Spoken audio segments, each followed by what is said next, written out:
Bonjour à toutes et à tous et bienvenue dans cette nouvelle émission Opinion consacrée au CDH. Au programme de cette émission, nous mettrons le cap sur l'accès au logement à Bruxelles. On vous expliquera ce qu'est l'obsolescence programmée et en quoi cela nuit aux consommateurs. Et puis on vous emmènera au Parlement de Wallonie où nos ministres wallons vous présenteront leurs projets dans le cadre du plan d'investissement. Et pour terminer, nous donnerons la parole à nos aînés qui sont en train de préparer leur congrès. Et on commence cette émission avec une date importante, le 8 mars. C'était la journée internationale des droits des femmes, une journée qui rencontre chaque année beaucoup d'engouement. Alors une journée médiatisée et aussi l'occasion pour les femmes CDH d'entreprendre une action de sensibilisation de terrain parce que sexisme, viol et violence, ça suffit. Aujourd'hui, c'est le 8 mars, journée internationale des droits des femmes. Et c'est vrai que cette année-ci, les femmes CDH ont pris une thématique grave puisque c'est la lutte contre les violences. Aujourd'hui, c'est le 8 mars, la journée de la femme. La journée des droits de la femme aussi. Alors le sifflet, c'est pas parce que les femmes aiment se faire siffler, mais c'est parce que c'est un outil où on peut se faire entendre et en même temps c'est un outil de protection. Voilà, parce qu'aujourd'hui le combat il n'est pas encore gagné, donc on doit être sur le terrain et on doit se faire entendre. Voilà, et je vous le donne avec plaisir, avec un peu de lecture. Et c'est vrai que c'est de la part des femmes CDH. Je vous souhaite une belle journée. Violence aussi dans les transports en commun, on est juste devant une gare où il y a des bus, on sait que ce sont des gros lieux de harcèlement et de violence, et puis jusqu'aux violences sexistes et sexuelles, qui sont sans doute les violences les plus tabous. Parce qu'on sait que 90% des femmes disent avoir été victimes un jour dans leur vie de comportements sexistes, de violences, et un tiers de violences graves, violences physiques et sexuelles. En tant que travailleuse, je sais qu'on est payé inférieurement aux hommes, donc c'est vrai que ce serait quand même intéressant, même si ça fait des années que des mouvements féministes y travaillent, qu'on atteigne le même plafond et qu'on ait les mêmes droits point de vue pension. Ça, financièrement, c'est quand même fort intéressant. Et puis, les droits de la femme en général, voilà, dans la vie au quotidien. Non, il y a le droit au travail, mais aussi il y a les violences, etc. Donc c'est vrai que voilà, il faut être attentif, pas juste aujourd'hui, mais tout au long de l'année, en fait. On est venu aussi avec une série de recommandations, et de conseils, dont ce petit sifflet qui est un peu symbolique, c'est de dire aussi aux femmes de se faire entendre, de prendre leur place, de donner de la voix. Mais c'était aussi un des conseils qui est donné par rapport à une situation où on se sent en danger, finalement d'avoir toujours le moyen de faire du bruit quand on se sent suivi et qu'il fait un peu noir, voilà, pour faire peur, pour faire fuir. Donc voilà, ça a une double signification. C'est sûr, il y a toujours des gens qui sont présents, mais ils n'interviennent pas, même si on se fait harceler verbalement, par exemple. Et donc c'est important de signaler, voilà, je me suis fait harceler, vous ne le voyez pas, moi je l'ai vu, est-ce que vous pouvez m'aider? Et je trouve qu'au niveau de cette situation, on devrait évoluer au niveau de la justice, etc. Si on va se plaindre, avoir une suite. Parce que là, il n'y a pas vraiment de suite, ça s'arrête puisqu'on ne voit pas vraiment qui est l'harceleur, enfin voilà. Et je trouve ça important d'avoir un sifflet pour prévenir. Les femmes CDH ont voulu être présentes partout, donc on est présente ici à la gare de Namur, on est présent à la gare de Jamboul, à la gare d'Ottigny, on est présente au métro à Bruxelles, on est présente à la gare de Liège, on est présente aussi à la gare de Mons et aussi à Libramont. Donc c'est vraiment une action sur toute la Wallonie et sur Bruxelles. C'est important de continuer à sensibiliser les femmes, non seulement de se montrer solidaires, de montrer qu'elles ne sont pas toutes seules face à ces types d'agressions. La honte doit changer de camp. Ce ne sont plus aux femmes à se cacher, ce sont aux femmes à dénoncer et à refuser le harcèlement qu'elles subissent au quotidien. Dénicher un logement abordable, c'est souvent un combat, surtout à Bruxelles. Pour aider les Bruxelloises et les Bruxellois, notre ministre du Logement, Céline Frémaux, a mis en chantier de beaux projets sur le point de fleurir dans notre capitale. Elle donnait à ce sujet une conférence de presse sur un site ambitieux qui sortira de terre l'année prochaine à Laken. Céline Frémaux nous explique sa méthode pour accélérer la construction de logements et pour faciliter l'accès à la propriété.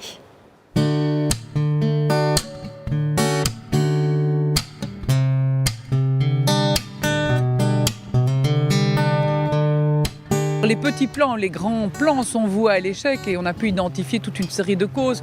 La question du foncier qui est insuffisant, la longueur des permis d'urbanisme. Et donc il faut changer complètement de méthodologie et d'approche par rapport à la question du logement public à Bruxelles. Alors au CDH, on a toujours plaidé pour une diversification des modes de production du logement et c'est ce que je fais maintenant depuis 3 ans comme ministre. Je pense qu'il faut avoir une vision qui est beaucoup plus large, une vision aussi qui tienne compte de la parcours de vie de chacun. On n'achète pas de la même manière à 45 ans qu'on ne loue à 25 en fonction de ses moyens, en fonction de l'évolution de la composition de la famille. Donc il faut des solutions qui sont diversifiées. Il faut réfléchir en matière de famille à aider en fonction des parcours de vie des uns et des autres, de l'environnement, d'une crèche, des écoles, de la mobilité. Et donc c'est important aussi de diversifier ces modes de production de logement à Bruxelles et aux 4 coins de la capitale. La première piste est celle de la reconversion des immeubles vie, toute une série de projets identifiés à Bruxelles, près de 1500 unités qui vont pouvoir être reconverties. Déjà, certains projets, notamment à Jette, qui ont vu le jour en milieu de législature. C'est tout un travail aussi de partenariat public-privé. Le Fonds du logement a pu acquérir ce terrain-ci en septembre 2017. Ce partenariat avec le secteur privé qui permettra, dès le printemps 2019, d'avoir plus de 199 unités de logement, c'est-à-dire certainement plus de 650 personnes qui vont bénéficier de ce partenariat public-privé et devenir propriétaires à Bruxelles, ce qui est fondamental pour nous. Accès à la propriété a été effectivement renforcé depuis le début de la législature par une modification notamment des conditions de prêt du Fonds du logement, en ayant une attention particulière par rapport aux classes moyennes à Bruxelles, par rapport aux jeunes ménages. Et donc c'est plus de 800 prêts par an, avec des quotités qui sont supérieures à ce qui existait, avec cette possibilité d'emprunter jusqu'à 120%, qui fait défaut au niveau du secteur bancaire, parce qu'il est fondamental de permettre à des jeunes qui ont grandi dans certains quartiers de y demeurer le jour où ils s'installent en famille. L'allocation loyer généralisée est une priorité du CDH depuis 2004. C'est de permettre aux personnes qui sont en attente d'un logement social, qui ont toute une série notamment de points de priorité, d'avoir une aide de la région très concrète aux alentours de 150 € qui peut augmenter en fonction de la composition des familles dans l'attente de l'obtention d'un logement social à Bruxelles. Nous achetons tous des appareils électroniques et puis soudainement un jour on ne sait pas pourquoi ils tombent en panne. Alors plutôt que de les faire réparer, on nous pousse tout simplement à acheter du neuf. C'est la triste loi de l'obsolescence programmée, une loi que notre député fédéral Michel Delamotte veut enfin abolir. Chez vous comme chez moi, on a des appareils électroniques, que ce soit la lessiveuse, le sèche-linge, le lave-vaisselle, le micro-ondes, mais aussi d'autres avec des composants électroniques comme l'imprimante, le téléphone portable. Certains fabricants organisent une limite à la durée de vie de ces appareils. Cela s'appelle l'obsolescence programmée. Nous, au CDH, nous voulons mettre fin à ça et surtout incriminer cette pratique. Le CDH, en janvier 2016, avait déposé une proposition de loi au Parlement fédéral pour contrer l'obsolescence programmée. Après des auditions et du travail, la majorité a refusé notre proposition. Nous en sommes vraiment déçus et je pense que c'est désolant pour le consommateur qui a vraiment besoin d'un produit fiable, durable, recyclable. Nous ne pouvons plus acheter tout le temps et n'importe comment. Nous ne baissons pas les bras, nous sommes tenaces. Nous allons aller en séance plénière, mais nous redéposerons aussi d'autres propositions pour obliger la majorité à se positionner et permettre d'adopter, alors que l'on a fait en France, une proposition de loi qui sanctionne l'obsolescence programmée et qui incrimine ces comportements de la part des producteurs. Par exemple, regardez, une boîte d'un produit, nous souhaitons effectivement que vous, consommateurs, lorsque vous allez dans les rayons de votre magasin, vous puissiez constater que sur la boîte, on n'y met pas que des belles images, mais on vous garantit aussi une durée de vie de ce produit pour que vous en ayez la meilleure utilisation la plus longue possible. En plus de la boîte, il y a évidemment le mode d'emploi qui doit être lisible pour tout le monde et nous souhaitons que vous aussi, vous puissiez avoir la garantie de la durabilité de votre produit et que le fournisseur et le producteur s'engagent par rapport à votre produit. Nous sommes aussi fermement défenseurs de l'économie de la réparation parce que ce sont des circuits courts, mais ça veut dire aussi que ce sont des pièces qui sont mises à votre disposition, vendues lorsque votre appareil tombe en panne. Il est tombé en panne, mais il faut évidemment qu'il soit facilement réparable. Ça veut dire que le design du produit doit être réalisé de manière telle que l'on puisse, avec un tournevis standard, aller le démonter et remplacer la pièce manquante ou défectueuse. Lorsque vous achetez un produit, vous ne l'achetez pas pour 1 an. Ce n'est pas acceptable ni tolérable qu'il tombe en panne très très vite. Nous sommes fermement défenseurs d'une économie soutenable, durable, avec un produit qui a une durée de vie respectable et qui peut vous servir tous les jours dans votre cuisine, dans votre maison, dans votre bureau, sans qu'il n'y ait d'accident de parcours. Et sous forme de clin d'œil, un petit conseil, discutez avec votre vendeur, discutez avec la personne qui vous conseille sur l'achat du produit et nous sommes tenaces, nous allons vous défendre parce que c'est vous qui êtes au centre de nos préoccupations. Direction Namur, où le gouvernement wallon a récemment présenté son plan d'investissement pour les 5 ans à venir. 5 milliards d'euros seront investis dans de nombreux domaines du quotidien. Ce plan repose sur 3 grands piliers: mobilité, énergie, innovation et recherche. Dimitri Fourny, chef de groupe au Parlement de Wallonie, et nos 3 ministres vous présentent le menu. Nous avons fait le constat en Wallonie que pour pouvoir continuer à soutenir le développement, il fallait que les pouvoirs publics investissent. C'est la raison pour laquelle nous nous sommes battus au niveau du gouvernement afin d'obtenir des moyens complémentaires. 5 milliards d'euros vont être investis en Wallonie dans un plan d'investissement. L'objet, l'innovation, la recherche, la mobilité, ce sont des projets structurants qui vont permettre de créer de nouveaux emplois, de nombreux emplois. Par ailleurs, nous allons aussi soutenir les projets liés au partenariat public-privé. Le public doit soutenir le privé doit soutenir le public afin d'obtenir de nouveaux investissements. C'est ainsi que nous aurons 31 nouveaux projets qui seront développés aux 4 coins de la Wallonie dans les 5 prochaines années. Alors, pour pouvoir accélérer ce mouvement, nous allons faire en sorte de réduire la charge administrative pour les entreprises, dans les cahiers de charges, dans les délais, dans les lourdeurs administratives que nous connaissons maintenant. Et par ailleurs, une des priorités pour soutenir l'emploi local, l'emploi de chez nous, pour permettre aux Wallons de travailler, c'est d'éviter le dumping social et que des étrangers viennent travailler chez nous de manière indue. Là, nous allons prendre toutes les mesures afin de pouvoir permettre cet investissement et la qualité de celui-ci dans les meilleurs délais. Alors, pour ce faire, Alda Grioli, René Collin et Carlo Di Antonio soutiendront l'action au sein du gouvernement. 3 sujets en ce qui me concerne sur ce plan wallon d'investissement. Un gros axe sur la mobilité, un sur l'économie circulaire en lien avec la gestion des déchets et un 3e sur le développement des activités économiques et le recyclage de terrain. Alors tout d'abord sur la mobilité, premier axe important, c'est d'organiser un transfert modal. On constate qu'on a beaucoup trop de voitures, trop de camions sur notre territoire. Nous avons consacré plus d'1,1 milliard sur cette thématique-là, de faire en sorte que demain il y ait plus de vélos, plus de transports en commun, moins de voitures, plus de covoiturage aussi. Et par exemple, dans les mesures qui sont prévues, il y a la systématisation de bandes bus dédiées, de manière à ce que les bus aient un véritable avantage comparatif, rentrent plus vite dans les villes. Avoir aussi plus de bus rapides, donc d'avoir des lignes rapides entre 2 destinations pour capter une autre clientèle que la clientèle habituelle d'étudiants, alors des gens qui veulent aller rapidement d'un point A à un point B, donc les lignes de type Conforto vont être multipliées.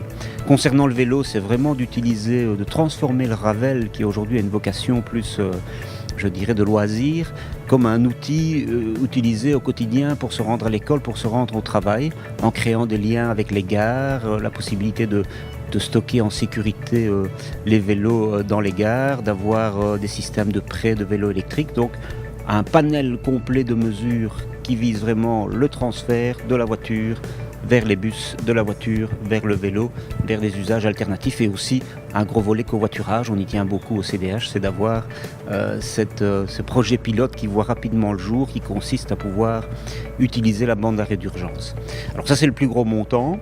Les deuxièmes montants qui sont affectés, c'est l'économie circulaire. C'est faire en sorte que des tris qui existent chez nous, je pense au plastique, puissent être recyclés aussi. Donc on crée l'industrie du recyclage. Nous allons faire cela avec des entreprises partenaires qui sont très intéressés par le projet, puisqu'il existe aujourd'hui des niches qui sont intéressantes à développer, et pas uniquement pour le territoire wallon. Nous serons demandeurs d'accueillir des plastiques supplémentaires sur notre territoire.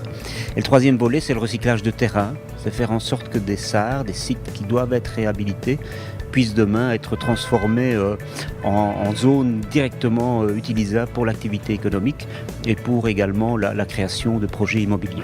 Ce qui est vraiment intéressant dans ce plan wallon d'investissement, c'est qu'on a pris en compte les besoins réels de la population. Et quand on prend les besoins réels de la population, vous comprendrez qu'on n'a pas sacrifié, évidemment, les besoins qui sont liés à la petite enfance, et donc c'est 48 millions pour des crèches, mais aussi les besoins liés aux personnes âgées et en particulier aux besoins en maison de repos. Et donc ces deux axes-là ne sont pas seulement des axes qui vont permettre de développer de l'emploi, parce qu'effectivement, derrière ces constructions, il y a de l'emploi, il y a des emplois dans tous les secteurs, mais c'est aussi des besoins qui sont rencontrés à moyen et à long terme.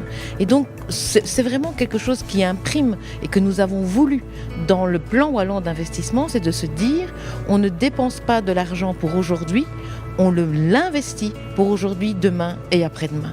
Et donc ça, c'était important pour nous. Et donc oui, dans les hôpitaux, dans les maisons de repos, dans la petite enfance, il y a une série d'investissements importants. Sans oublier l'insertion des personnes en situation de handicap. Et là, ce sont 10 millions dans les ETA. Les ETA, les entreprises de travail adaptées. De quoi s'agit-il ?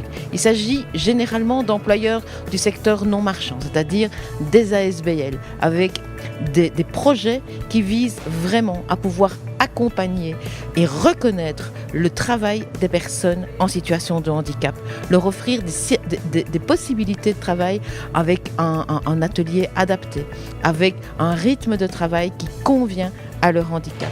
Et là aussi, nous avons vraiment tenu à ce qu'il y ait une vraie attention, un vrai investissement, mais aussi, soyons clairs, des vraies réponses pour ces personnes.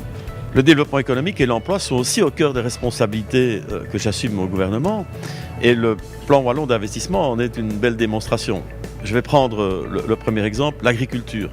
On sait qu'il y a une forte demande des consommateurs d'avoir des circuits courts. Et les producteurs ont tout intérêt à transformer eux-mêmes leurs produits, donnent plus de valeur ajoutée à leurs matières premières. On a développé des hall relais, Benoît Ludgen l'avait fait, Carlo D'Antonio l'avait également fait. On a 18 hall relais qui ont déjà été décidés. Eh bien, on prévoit un budget pour lancer un nouvel appel à projet afin d'avoir un maillage suffisant de ces hall relais pour offrir des produits locaux en quantité suffisante partout sur le territoire wallon. Un autre exemple, c'est la recherche agronomique. Il y a une demande forte qui lui est faite.